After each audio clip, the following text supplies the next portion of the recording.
مخالفین کے لیے یہ درس عبرت ہے کہ آندہ کے لیے کوئی اس قسم کی حرکت پرفارم نہ کرے، کیونکہ ہمیشہ ایسا نہیں ہوگا کہ ہم ٹالرنس کا رویہ اختیار کریں.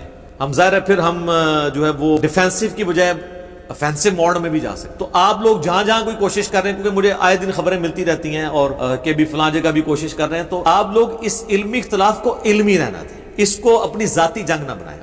ورنہ میں نے پہلے بھی عرض کیا ہے کہ میرا 1 روپیہ بھی نہیں لگنا. میرے تھاؤزنڈز میں سٹوڈنٹس موجود ہیں وکلاء کے اندر، جو پاکستان کے ہر شہر میں جو چھوٹے موٹے مولوی اٹھ رہے ہیں ان کے خلاف پٹیشن کر سکتے ہیں. ان کی تو مولویوں کی بیچاروں کی تنخواہ کتنی ہوتی ہے، ان کے ساتھ چلنا بھی کسی نے نہیں ہے، اور ایک بار اندر پھیرا لگ گیا ان کا تو یہ روتے پھریں گے. میرا تو 1 روپیہ بھی نہیں لگنا، مجھے جانا بھی نہیں پڑنا. تو جو لوگ بھی یہ کوشش کر رہے ہیں تو ان کو میں کہوں گا اس سے عبرت حاصل کریں، اور پوری زندگی کے لیے وہ ذلیل ہوں گے. اور باقی مجھے تو کوئی نقصان نہیں. میرے بھائیوں کو، میری فیملی کے لوگوں کو پتہ ہے میں الحمدللہ بڑے مضبوط اعصاب کا بندہ ہوں. یہ میرا کمال نہیں ہے، اللہ کی طرف سے. تو مجھے اس طرح کی چیزوں سے نہ تو کبھی میں ڈسکریج ہوتا ہوں، کبھی میری باڈی لینگویج ڈیفینسو موڈ میں نہیں جائے گی، میں اور آگے گرجوں گا. اور اگر میں نے پہلے 100% آپ کو ایکسپوز کیا ہے، اب 1000% اور کر دوں گا. تو اس کا آپ یہ تو سوچ لیں کہ بھئی اس کا آپ کو فائدہ کوئی نہیں ہوگا. مجھے کیا فائدے ہوئے آپ دیکھ لیں، پورے انٹرنیشنل میڈیا کے اوپر، اخبارات کے اندر اور مین الیکٹرانک میڈیا میں چیزیں ڈسکس ہوئیں، اور ویکیپیڈیا نے اس ایونٹ کے بعد میرا پیج خود بنا دیا انجینئر محمد علی مرزا کے نام سے.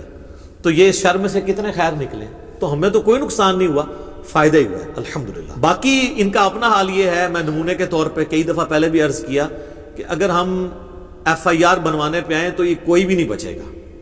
پاکستان، انڈیا، بنگلہ دیش، افغانستان میں 2 بھاری فرقے ہیں جن کا خیر اور شر، میں صرف شر کی بات نہیں کرتا، خیر اور شر پوری دنیا کے اندر ایکسپورٹ ہوتا ہے. نمبر 1 بریلوی اور نمبر 2 دیوبندی. اور ان کے جو بڑے بزرگ ہیں جن کے بارے میں یہ لوگ جھوٹے دعوے کرتے ہیں کہ وہ آپس میں شیر و شکر تھے، وہ شیر و شکار تھے. پرانے بزرگ جن کا نام بھی یہ بغیر وضو کے لینا بے حرمتی سمجھتے ہیں، انہوں نے جو کچھ اپنی کتابوں میں کام ڈالے ہیں، اور وہ کتابیں آج تک چھپ رہی ہیں. کروڑوں FIR ان کروڑوں لوگوں کے اوپر بنتی ہیں. 1905 میں امام احمد بریلوی المتوفا 1340 ہجری بمطابق 1921 میں ان کی ڈیتھ ہوئی. کتاب لکھی حسام الحرمین، نام ہی دیکھیں، حرمین کی تلوار. اور تلوار چلائی انہوں نے دیوبندیوں کے اوپر، علماء دیوبند کے اوپر کفر کے فتوے لگائے، کل 5. ان میں سے ایک غلام احمد قادیانی تھا، 4 علماء دیوبند.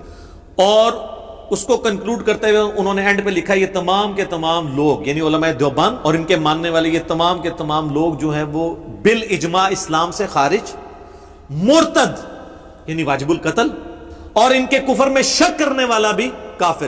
یعنی سارے کے سارے دیوبندی جو اشرف تھانوی صاحب یا رشید احمد گنگوئی صاحب یا اسماعیل امبیٹوی صاحب کے کفر میں شک کریں وہ بھی کافر. تو ساری فارغ ہو گئے نا. کروڑوں لوگوں پہ کفر کا فتویٰ لگا دیا، تو یہ کروڑوں FIR نہیں بنتی ہیں. اس کے جواب میں 1906 میں شیخ زکریا کاندلوی، جنہوں نے فضائل اعمال لکھی ہے، ان کے مرشد تھے خلیل احمد سہارنپوری، جن کا ذکر انہوں نے فضائل اعمال میں کئی جگہ کیا ہے. انہوں نے 26 سوالات آئے، 26 سوالات علماء حرمین جو اس وقت کے صوفی تھے. 1925 سے پہلے کی بات ہو رہی ہے کہ جس طرح احمد بریلوی صاحب نے تو آپ کے غلط عقائد ہمیں بتائے ہیں، تو آپ کلیریفیکیشن دیں.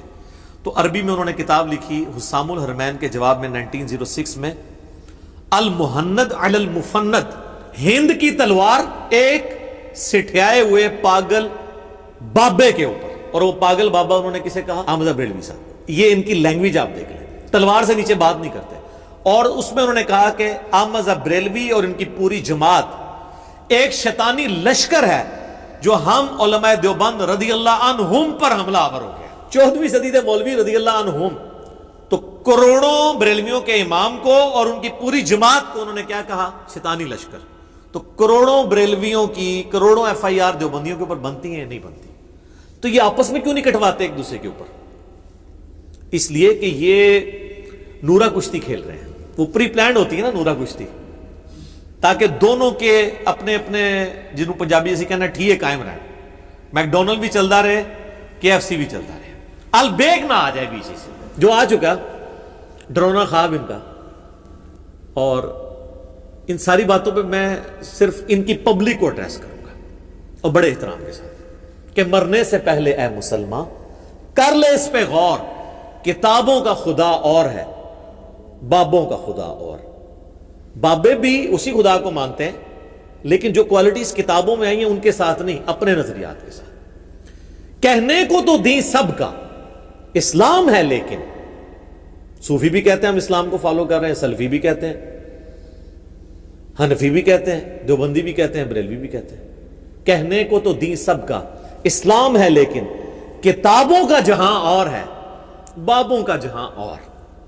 یہ دنیا کوئی اور ہے میرے بھائی. تو یہ اگر ہم حرکت کرنی شروع کریں تو ہم ان سب کے سب لوگوں کو پھنسوا سکتے ہیں، لیکن ہم اس طرف نہیں جا رہے. میں نے بریلوی علماء کو کہا کہ آپ کے بابا جی نے کتاب خود آپ لوگوں نے چھاپی، ہم نہیں کہتے کہ انہوں نے کیا ہوگا، ان کی طرف منسوب ہوگی، لیکن چھاپ رہے ہیں، لیکن آپ ضد میں ہیں کہ یہ انہیں کیا. حشد بہشت کتاب کے اندر فوائد السالکین ایک اس کی سب بک ہے، اس کے اندر 8 کتابوں میں، اس میں معین الدین چشتی اجمیری المتوفا 633 ہجری کی طرف ایک واقعہ منسوب کیا کہ انہوں نے اپنے مرید سے کلمہ پڑھوایا تھا لا الہ الا اللہ چشتی رسول اللہ.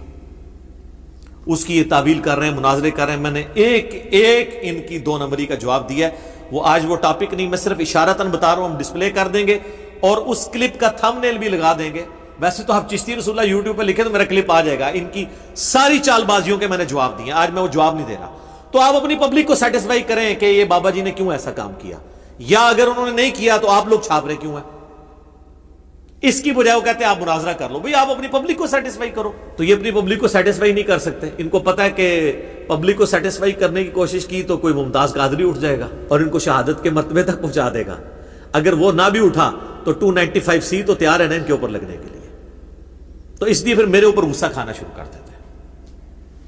دوسری طرف میں نے اشرف تھانوی والا واقعہ جو سارے بریلویوں کو پتا ہے، وہ تو 100 سال سے چیخ رہے ہیں کہ اس کے مرید نے ایک خواب لکھا، اس کے رسالہ جو الامداد چھپتا تھا، اور اس نے کہا خواب میں بھی پڑھ رہا ہوں، بیداری میں بھی کوشش کرتا ہوں، لیکن زبان سے پھر بھی نکلتا ہے لا الہ الا اللہ اشرف علی تھانوی رسول اللہ اور اللہم صلی علی نبینا اشرف علی نعوذ باللہ. اور کہتا ہے جی میں، اور اس کا وہ جواب دے رہے پیر صاحب کوئی نہیں، تسلی ہے اس واقعے میں کہ تمہارا پیر متبع سنت ہے. مجھے کو لکھ کے بھیجے نا یہ تو مجھے تو رات کو نیند نہیں پڑے گی. میں کہا بھائی آپ بھی مرے گا، منو ہی نال مروائیں گا. تو انڈورس کیا ہے. یہ کہتے ہیں خواب کا واقعہ، نا خواب نہیں، بیداری ہے. ایک چیز ڈسپلے کروائی ہے اور پورا میں نے اس کے اوپر ایک کلپ بھی ریکارڈ کروایا تھا. وہ کراچی کا ایک مولانا، وہ کمزور گول کیپر بن کے سامنے اب آنا ہی چھوڑ گیا. وہ ہم نے بھی اس لیے اس کو اب پیچھے کر دیا. اس نے خود ریکویسٹ کیا جی مجھے نکال دیں. اس کو بڑوں نے سمجھا دیا ہوگا کہ بھائی تو غلط جگہ ہاتھ پا لیا، اتنے تیسی نہیں پا سکتے ہاتھ 11,000 وولٹ میں. لیکن جو اس نے ڈیمیج کرنا تھا نا اپنے فرقے کا میرے ہاتھوں، وہ کروا لیا. تو اس میں میرا ایک کلپ ہے جو سینکڑوں ہزاروں دیوبندیوں کی توبہ کا سبب بنا. اشرف علی تھانوی رسول اللہ لکھیں، ساتھ انجینئر محمد علی مرزا، میرا وہ کلپ کھل جائے گا. تو آج میں اس کو ڈسکس نہیں کر رہا، صرف اشارتاً میں نے ذکر کیا. یہ نہ ہو کہ وہ کہیں کہ یہ بیچ میں پوائنٹ تھے وہ کیوں نہیں بتائے ہیں، وہ علیحدہ سے ریکارڈڈ موجود ہیں. آج ٹاپک ڈیفرنٹ ہے.